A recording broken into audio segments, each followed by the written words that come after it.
Yes, I'm JJ Rich, and I'm with Reason Foundation. I'm a drug policy analyst, and I focus on opioids and marijuana. We are certainly in the middle of an overdose crisis. Overdose rates are the highest they have ever been in recorded history. And in that regard, more people are dying than ever, much more than the crack epidemic of all races. It's disproportionately affecting every single community. And the idea that something needs to be done is true. Just what exactly is what we need to figure out. Yeah, when looking at how we got to this crisis, a lot of your research centers on the idea of overprescribing and how that's really a bit of a falsehood. Could you elaborate on that? I can. So, if you look between the dates of 1999 and 2010, the CDC has consistent reporting of deaths. So, ICD-10 is the type of classification that we use for mortality at the moment.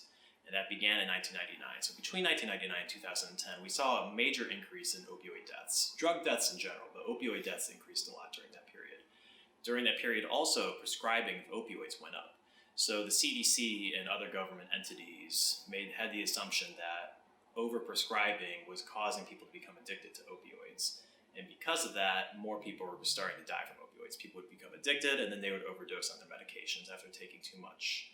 However, starting around 2010 and then being successful by 2012 was government efforts to reduce opioid prescribing.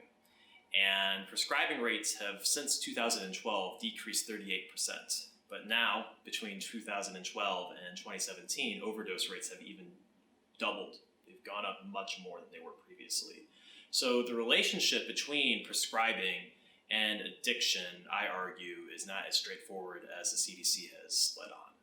And one thing to refute the relationship between overprescribing and more people becoming addicted is these surveys that the Substance Abuse and Mental Health Services Administration puts out.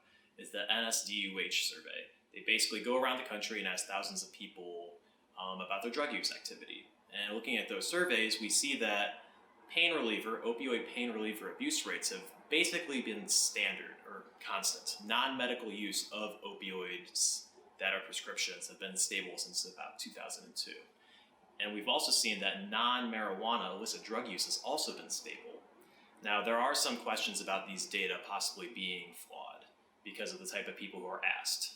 You basically have to have a home or an apartment to be asked. They're not asking people on the streets and homeless people. But if you think that with a general size, you should be able to get some sort of trend. The fact that we haven't seen any sort of increase in prescription opioid abuse or non-medical prescription use during the time of increase and during the time of decrease, it's been stable the whole time, there may not be much of a relationship between overprescribing and addiction. And if the relationship between prescribing and addiction is not true, then every single thing we have done has neglected the real cause of people using opioids.